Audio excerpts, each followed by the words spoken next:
Hello viewer, welcome back to our channel maths zone with PP. मैं संजीव कुमार आज आपको class 12 की अर्थशास्त्र की चैप्टर 8 जो हमारी भारत और इसके पड़ोसी देशों के तुलनात्मक विकास अनुभव है उसकी डिटेल जानकारी देता हूं। तो आइए स्टार्ट होते हैं अब।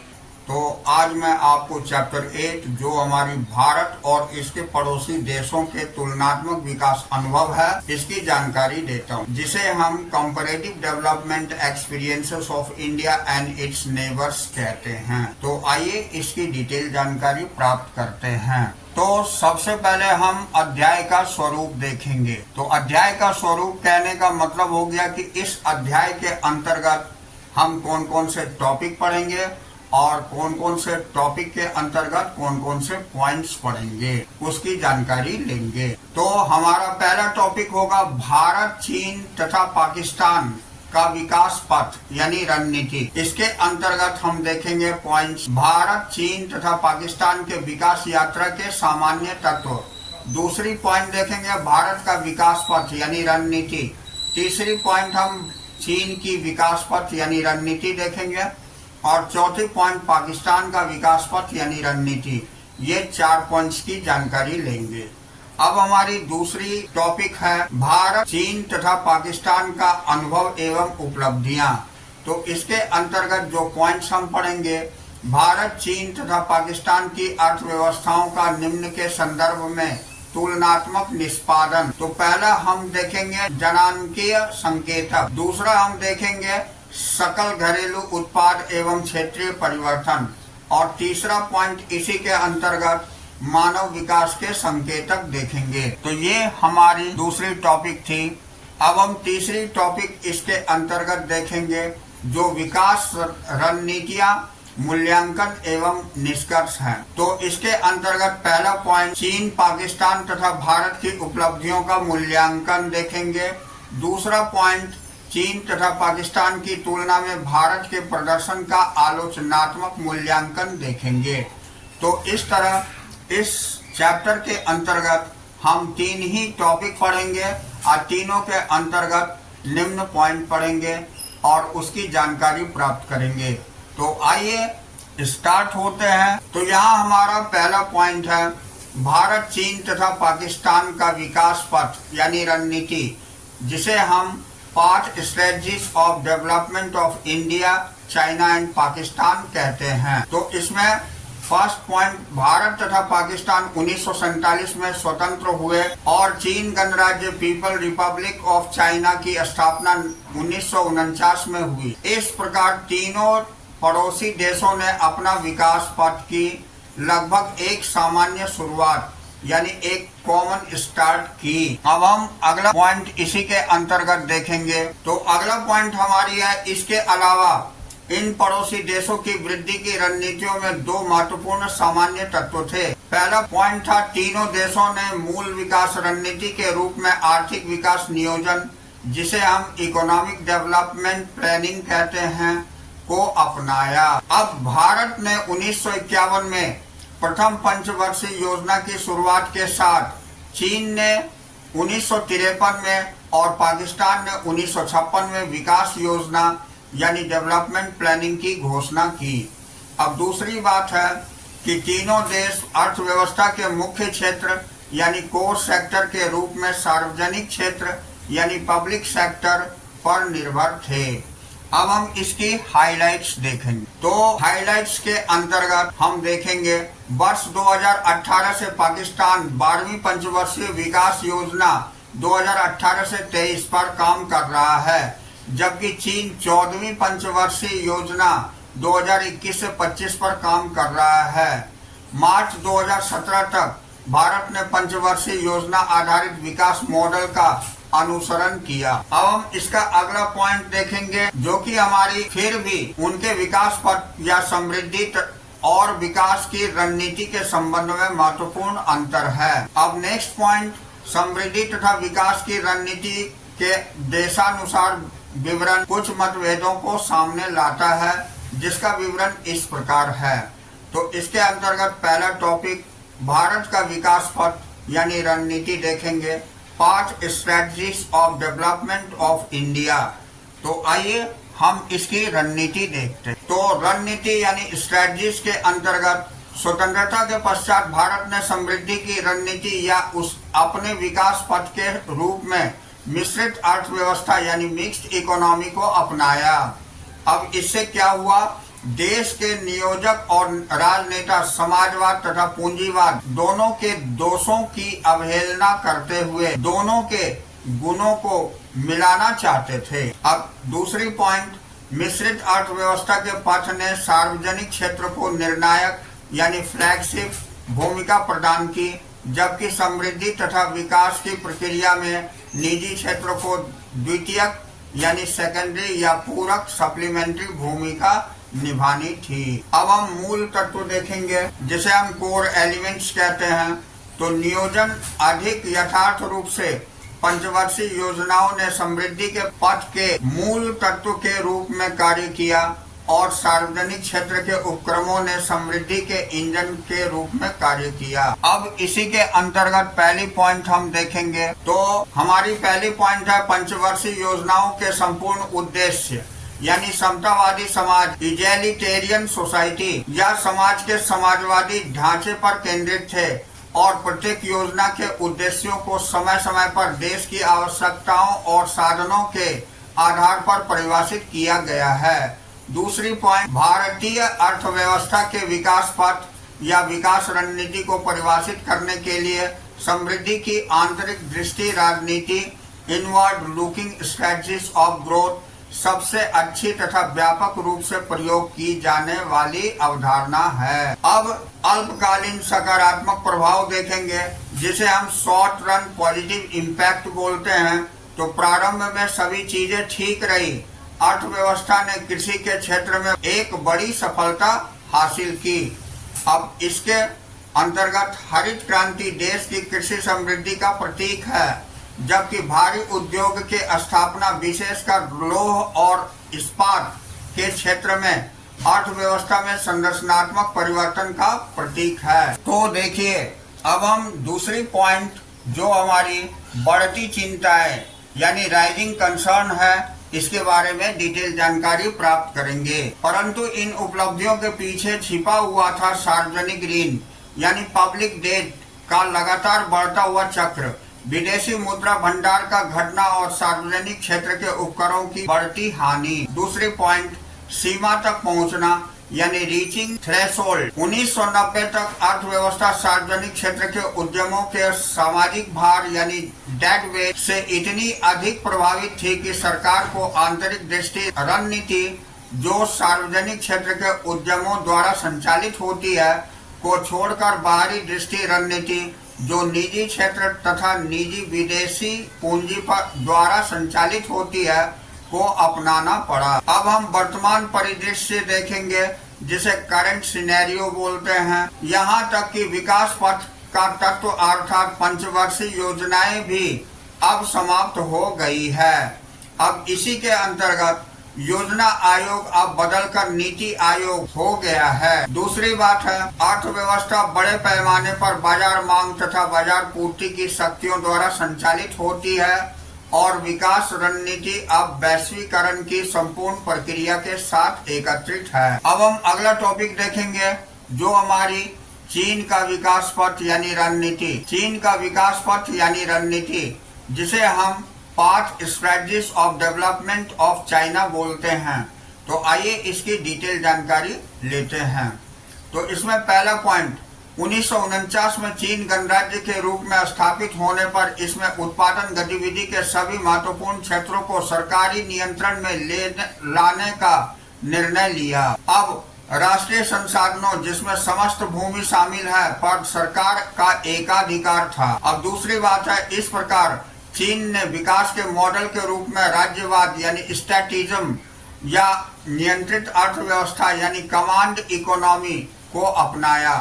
अब इसके अंतर्गत सभी संसाधनों का स्वामित्व राज्य के पास होता था और दूसरा क्या उत्पादन किया जाए, कैसे उत्पादन किया जाए और किसके लिए उत्पादन किया जाए का निर्णय राज्य द्वारा लिया जाता था। अब हम हाइलाइट्स देखेंगे।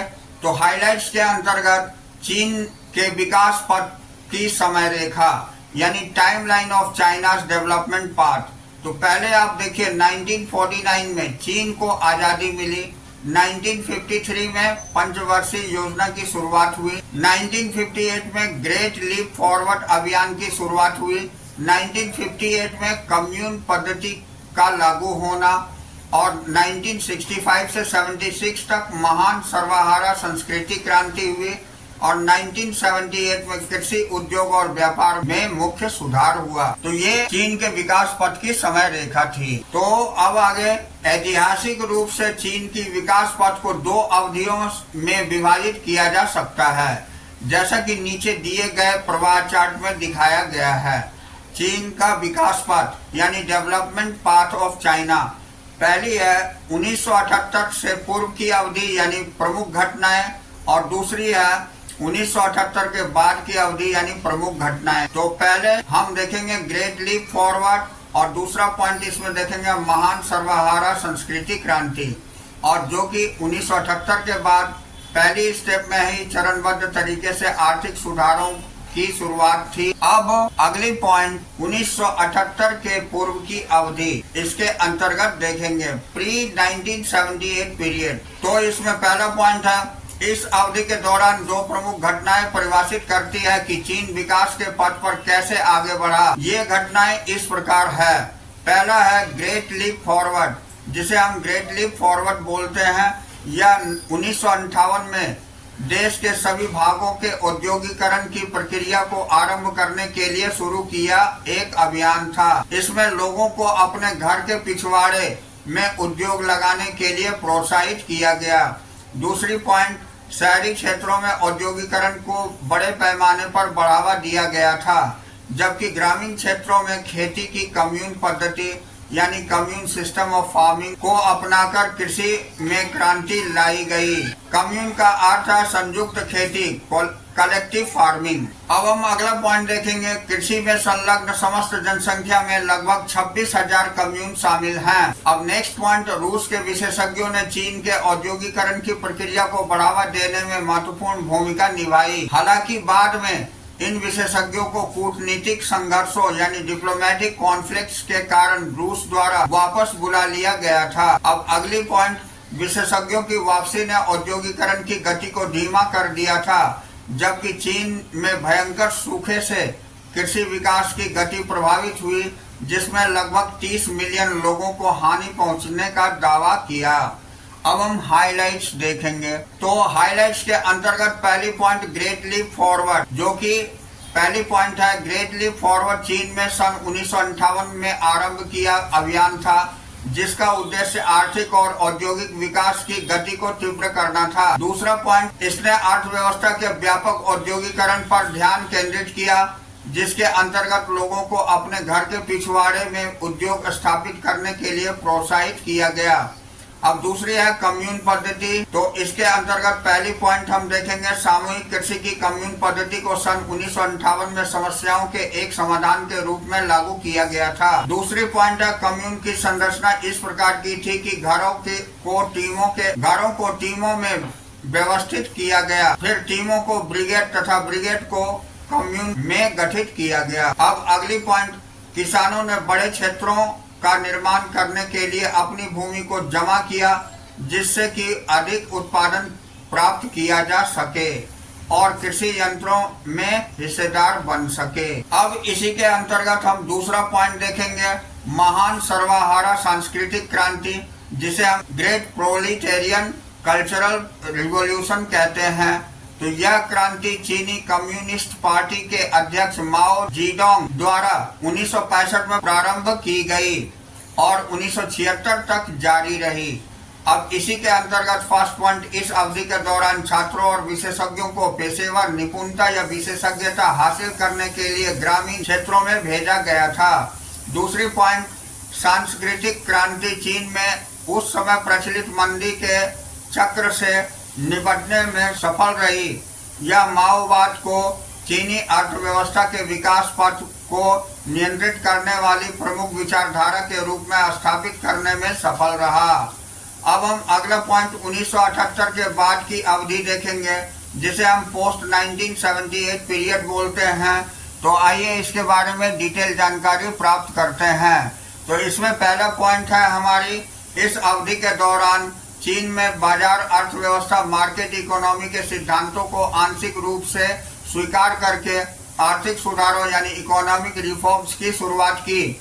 मूल रूप से इसे बंद अर्थव्यवस्था की प्रणाली, जिसमें एफडीआई की कोई भूमिका नहीं होती है, से एक खुली अर्थव्यवस्था की प्रणाली जिसमें एफडीआई पर मुख्यतः निर्भरता शामिल है की ओर एक राजनीतिक बदलाव शामिल था। अब ये सुधार दो अवस्थाओं में शुरू किए गए, जो इस प्रकार है।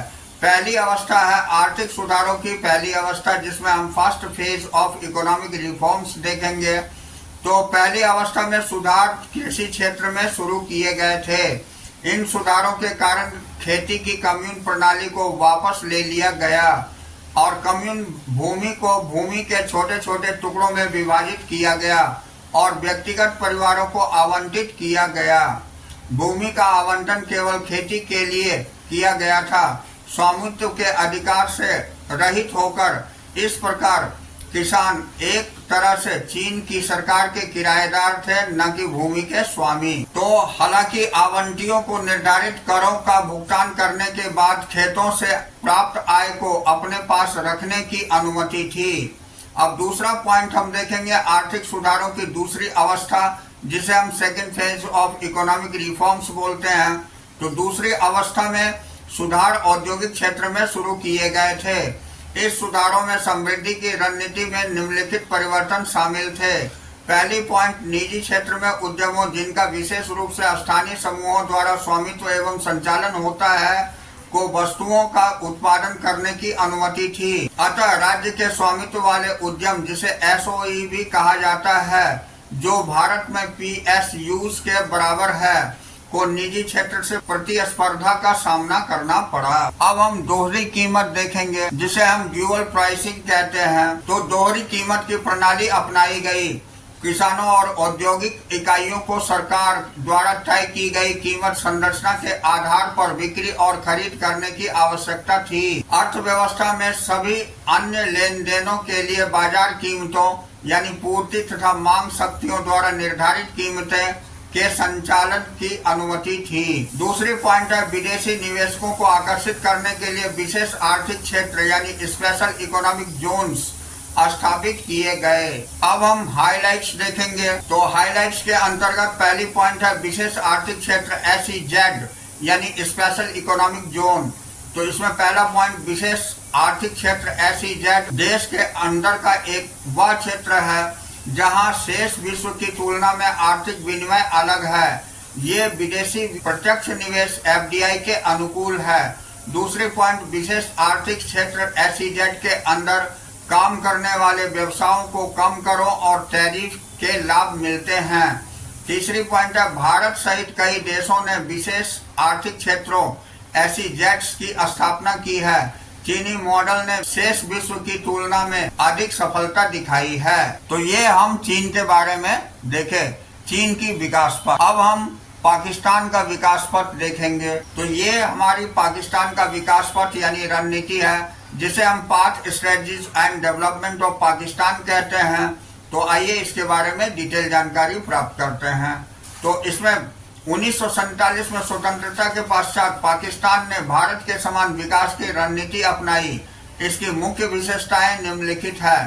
पहली पॉइंट है यह विकास का मिश्रित अर्थव्यवस्था मॉडल था। दूसरी पॉइंट है सार्वजनिक क्षेत्रों को समृद्धि की प्रक्रिया को तेजी से आगे बढ़ाने की भूमिका प्रदान की गई थी।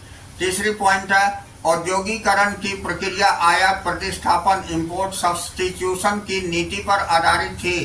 प्रतिस्पर्धी आयातों पर भारी शुल्क लगाकर घरेलू उद्योग को संरक्षण प्रदान करने की अनुमति दी गई। इसके अलावा प्रतिस्पर्धी आयातों को सरकार द्वारा नियंत्रित और प्रबंधित किया गया। अब नेक्स्ट पॉइंट, भारत की भांति हरित क्रांति कृषि क्षेत्र में परिवर्तन की पहचान हॉलमार्क थी और जिससे खाद्यान्न का उत्पादन बढ़ाया। नेक्स्ट पॉइंट, सार्वजनिक क्षेत्र के निवेश पर बल देने के साथ पूंजीगत वस्तुओं के उद्योगों की राष्ट्रीयकरण किया गया।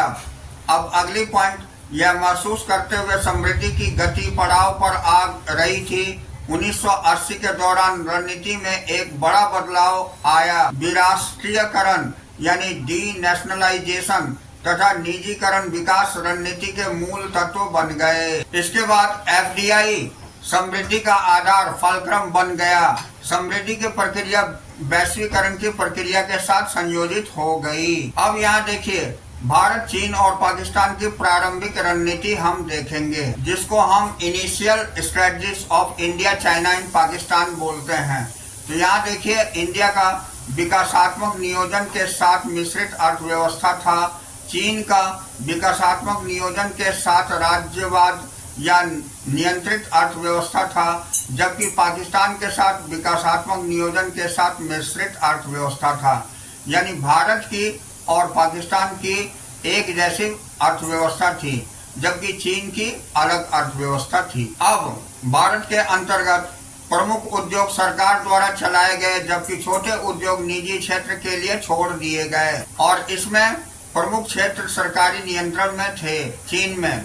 अब पाकिस्तान में प्रमुख उद्योग सरकार द्वारा चलाए गए, जबकि छोटे उद्योग निजी क्षेत्र के लिए छोड़ दिए गए। यानी भारत की तरह ही पाकिस्तान भी फॉलो किया। भारत में व्यक्तिगत किसानों द्वारा भूमि निजी स्वामित्व था, जबकि इसमें सरकारी, चीन में सरकारी था। सरकार के पास पूरी भूमि थी, जबकि ग्रामीण सामूहिक रूप से स्थापित कम्यूनों के अंतर्गत भूमि पर खेती करते थे, और इसमें भी निजी था। व्यक्तिगत किसानों द्वारा भूमि का निजी स्वामित्व था पाकिस्तान में भी। तो इस तरह भारत और पाकिस्तान की विकासात्मक नियोजन सेम थी और मिश्रित अर्थव्यवस्था था। तो अब हम हाइलाइट्स देखेंगे। इसके अंतर्गत तीनों पड़ोसी देशों का विकास की रणनीति के बीच केंद्रीय अंतर का समानता, ये बहुत ही इम्पोर्टेंट पॉइंट है, इसे ध्यान रखिएगा। The central differences and similarity among the strategies of growth of the three neighbouring country. तो पहला केंद्रीय अंतर हम देखते हैं, जिसे सेंट्रल डिफरेंस बोलते हैं। तो इसमें फर्स्ट पॉइंट है चीन में सभी राष्ट्रीय संसाधन सरकार की नियंत्रण एवं अधिकार में थे। दूसरा है, भारत तथा पाकिस्तान के संसाधनों पर निजी स्वामित्व की अनुमति थी। तीसरा है, यही कारण है कि चीन द्वारा अपनाई गई विकास की नीति को राज्यवाद, जहां राज्य का संसाधनों पर पूर्ण स्वामित्व होता है, कहा जाता है, जबकि भारत तथा पाकिस्तान द्वारा अपनाई गई विकास की रणनीति को विकास का मिश्रित अर्थव्यवस्था मॉडल कहा जाता है। अब हम केंद्रीय समानता देखेंगे, जिसे सेंट्रल सिमिलरिटीज बोलते हैं। तो इन तीन अर्थव्यवस्थाओं के अंततः एफडीआई को विकास के अनिवार्य तत्व के रूप में और वैश्वीकरण को विकास के अनिवार्य पथ के रूप में स्वीकार किया। तो अगला टॉपिक हम देखेंगे, भारत, चीन तथा पाकिस्तान का अनुभव एवं उपलब्धियां, जिसे experiences and achievement of India, China and Pakistan कहते हैं। इसमें पहला पॉइंट है, भारत, चीन तथा पाकिस्तान की अर्थव्यवस्थाओं के तुलनात्मक निष्पादन का इसमें पहला पॉइंट है, भारत, चीन तथा पाकिस्तान की अर्थव्यवस्थाओं के तुलनात्मक निष्पादन का निम्न विकासात्मक संकेतकों के संदर्भ में अध्ययन किया जाता है।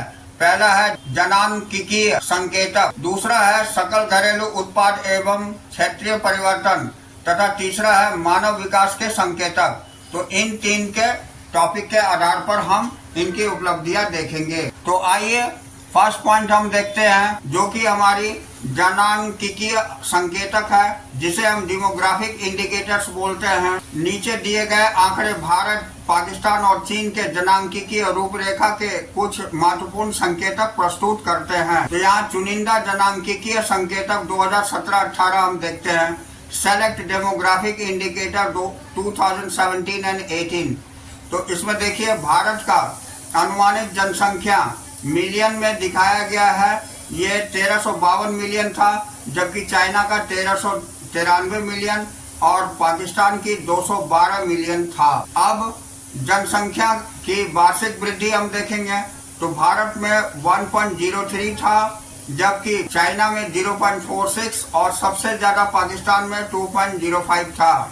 अब घनत्व हम देखेंगे, तो घनत्व प्रति वर्ग किलोमीटर है, ये 455 इंडिया में था, जबकि चाइना में 148 और पाकिस्तान में 275 था। अब लिंग अनुपात देखेंगे, तो भारत में 924 थी, जबकि चाइना में 949 और पाकिस्तान में 943 थी। अब प्रजनन दर देखेंगे तो प्रजनन दर के अंतर्गत भारत में 2.2 थी, जबकि चाइना में 1.7 और सबसे ज्यादा पाकिस्तान में 3.6 थी। अब शहरीकरण हम देखेंगे जो कि भारत में 34 है और चाइना में 59 और पाकिस्तान में 37।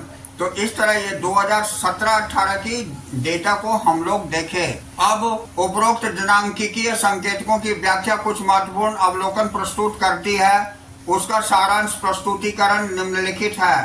तो ये तालिका 8.1 में भारत, चीन तथा पाकिस्तान की जनांकीय रूपरेखा जनांकीय संकेतक से संबंधित महत्वपूर्ण अवलोकनों का सारांश प्रस्तुतिकरण है। तो हम संकेतक देखते हैं। पहला है जनसंख्या का आकार यानी पॉपुलेशन साइज। तो इसमें हम देखेंगे कि पाकिस्तान की तुलना में चीन तथा भारत में बहुत अधिक है।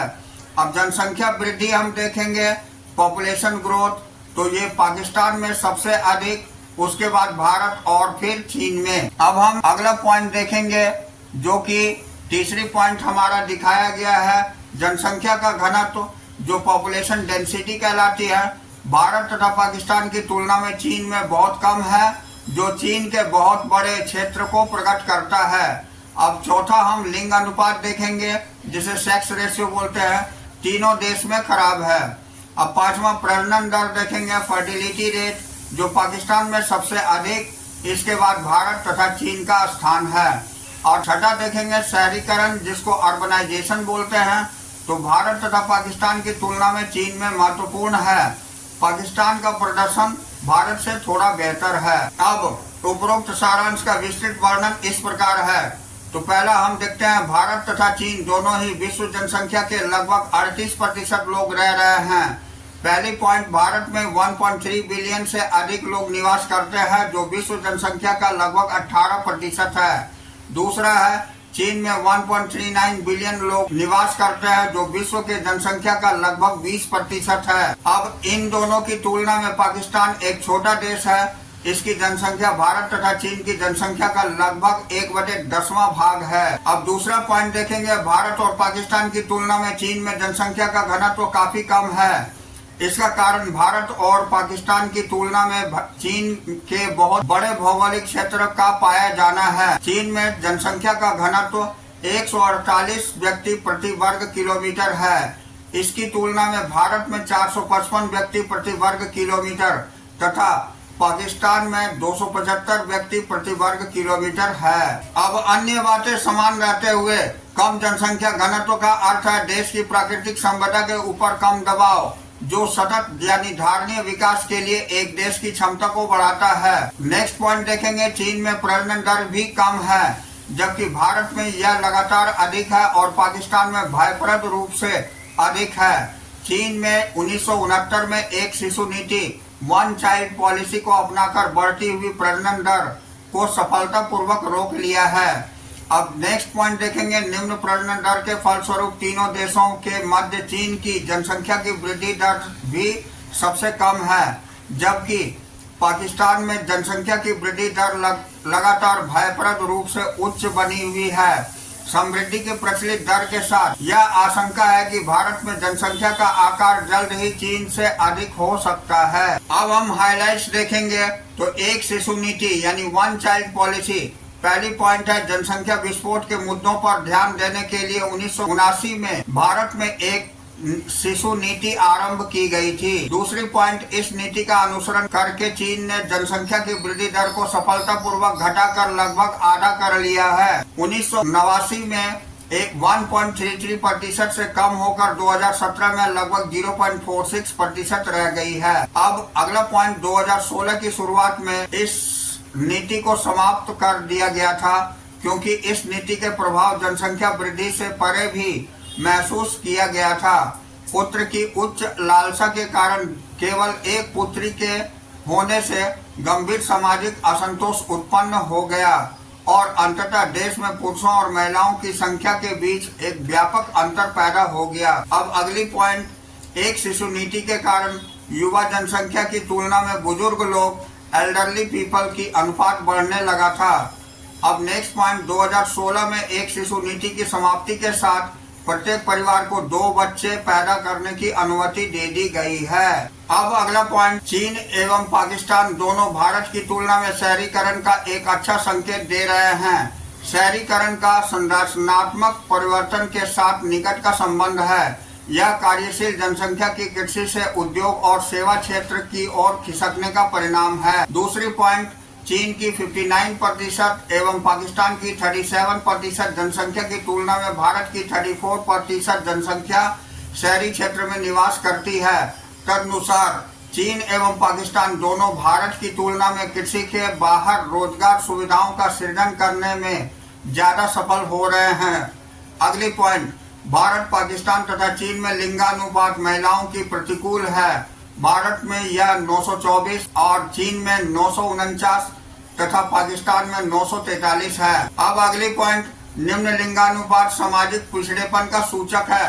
पुत्र की लालसा और कन्या भ्रूण हत्या निम्न लिंगानुपात के प्रमुख कारण हैं। अब हम अगला टॉपिक देखेंगे जो सकल घरेलू उत्पाद एवं क्षेत्रीय परिवर्तन है, जिसे हम gross domestic product and sectoral changes बोलते हैं। तो आइए इसे हम आंकड़े के आधार पर जानते हैं।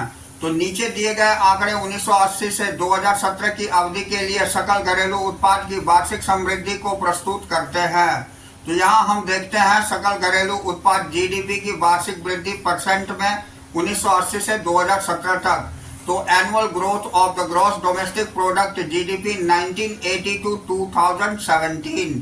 तो इसमें हम इंडिया की एंड चाइना की और पाकिस्तान की देखेंगे। तो 1980 से 90 के बीच इंडिया में सकल घरेलू उत्पाद 5.7 थी, जबकि चाइना की 10.3 थी और पाकिस्तान की 6.3 थी।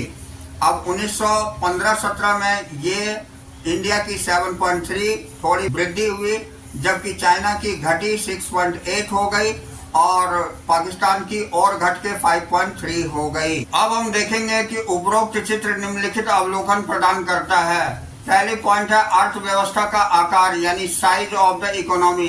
तो चीन विश्व की दूसरी सबसे बड़ी अर्थव्यवस्था है, जिसकी जीडीपी लगभग 22.5 ट्रिलियन है और ये 9.03 ट्रिलियन पर भारत की जीडीपी और चीन की जीडीपी का लगभग 41% है। तो पाकिस्तान की जीडीपी 0.94 ट्रिलियन है, जो भारत के जीडीपी का लगभग 11% है। अब दूसरा हम देखेंगे सकल घरेलू उत्पाद की समृद्धि दर, जिसे हम ग्रोथ रेट ऑफ जीडीपी बोलते हैं। तो 1981 से 90 के दौरान चीन ने 10.3% की औसत समृद्धि दर को बनाए रखा, जबकि भारत तथा पाकिस्तान ने क्रमशः 5.7% तथा 6.3% की दर से वृद्धि की। यहाँ ध्यान देने वाली बात यह है कि इस दौरान पाकिस्तान भारत से आगे था। हालांकि 2015-17 के दौरान चीन और पाकिस्तान की समृद्धि दर में गिरावट आई है और भारत ने मामूली वृद्धि का अनुभव किया है। तो इस तरह यहाँ हमारी चैप्टर आज की फिनिश होती है। नेक्स्ट डे हम अगले क्लास में फिर मिलेंगे इसी चैप्टर के बचे हुए पॉइंट्स के साथ। तो that's all for today. We will meet again on the next class.